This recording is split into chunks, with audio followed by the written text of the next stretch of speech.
Hello, I'm Rahul, and today I'm going to talk about the very origin of psychological suffering according to Buddha's understanding of mind.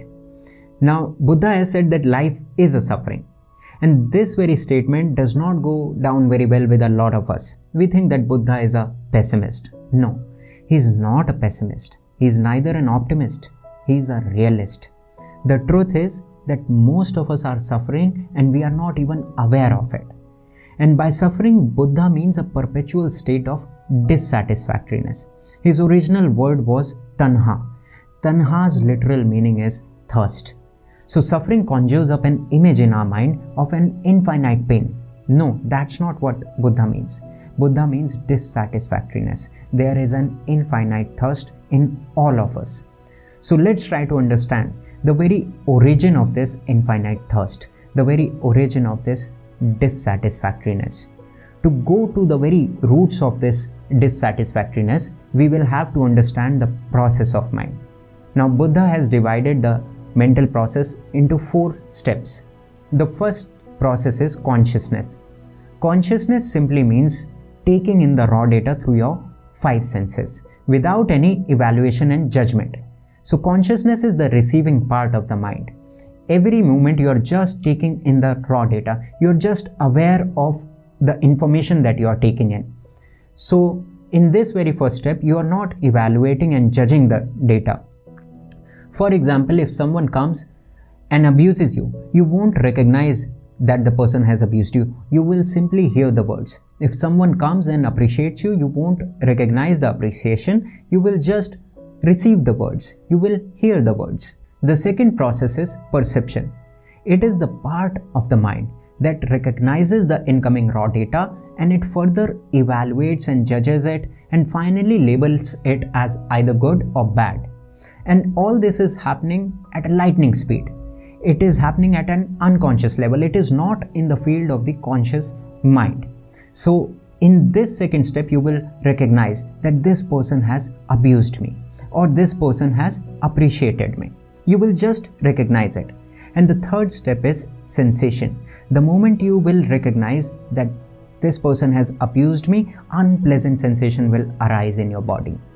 The moment you will recognize that this person has appreciated me, pleasant sensation will arise in your whole body. The fourth process is reaction. And this is the very origin of dissatisfactoriness. If there is a pleasant sensation, then a wish arises in us to prolong the sensation, to intensify the experience. If there is an unpleasant sensation, then a wish arises in us to stop the sensation. So whether you try to prolong the positive sensation or you try to avoid the unpleasant sensation, in both there is non-acceptance of the fact, and that non-acceptance creates the thirst, the infinite thirst, the dissatisfactoriness. So this is our whole life. We just go on living in a perpetual state of liking and disliking a sensation. Now the question arises that what is the solution to get out of this dissatisfactoriness? There is only one way, and that is awareness. First of all, you need to understand that everything that you're doing in your life, every time you react, it is happening at an unconscious level. You are functioning like a robot. And the only way to break this chain of automatic reaction is to bring some consciousness to these mental processes. When you become aware of these mental processes, then only you become free to choose whether to react or not react. Right now, you don't even have a choice whether to react or not react. For example, one of my friend is really addicted to shopping. She just does it mechanically like a robot. I could see this thing. And I asked her that why do you buy so much stuff that you don't even need? She said to me that I don't know, I'm just addicted to it. Every time I end up buying something that I don't need, I make a commitment to myself that from now on, I'm not going to buy it. But sooner or later, I just end up buying that thing. So I asked her a very simple thing. I asked her that where do you mostly shop? And she said, I use these online portals. And I asked her, do one thing, just spend half an hour every day looking at all these items without buying. There will be moments when the sensation arises, the desire arises to own that thing. If you can refrain from reacting in that moment, then you are simply free from the urge. So this is what I asked her to do, that see all kind of fancy items on the online shopping sites, but don't react, don't buy them. And by you will be trained to not react to these sensations. And she did it for just 1 or 2 weeks, and after that she told me that now there are no more urges in me to buy the things. So if you have a habit of becoming angry all the time, then see this thing, that it is just a reaction to the unpleasant sensation. If you can refrain from reacting whenever these unpleasant sensation arises in you, then you will be free of the anger. This is how we free ourselves from all kind of automatic reactions that we have built over the years. And these reactions are simply that create a huge suffering in our life. So this state of dissatisfactoriness only goes away through awareness, through maintaining a balance in your life where you watch these sensations without reacting. And lastly, I just want to say this thing to you, that take one thing in your life that you are struggling with.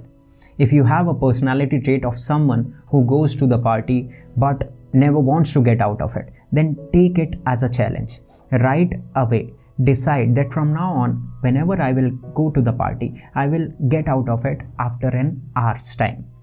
Howsoever the sensation in that moment is going to be, I will just do whatever is needed. I won't react to the sensation. I will react with the freedom. So in the moment when you're going to get out of that party after an hour's time, just say to yourself that right now the body is saying that stay. The wish to prolong the pleasant sensation will be there, but I'm not going to listen to the body. I'm not going to listen to the sensation. I will just watch this sensation, and sooner or later all these sensations just arise and pass away. So take one thing that you're struggling with in your life and try to bring awareness to it. Try to bring the freedom of non-reaction to it.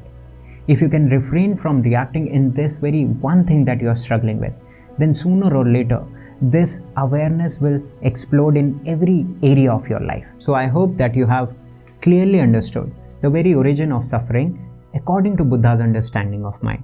And I think that I have given you enough examples to see it happening in your life. And from now on, you have to live with awareness so that you become free from this urge to react. In that freedom, there is great bliss. And I wish you all the best for experiencing this bliss.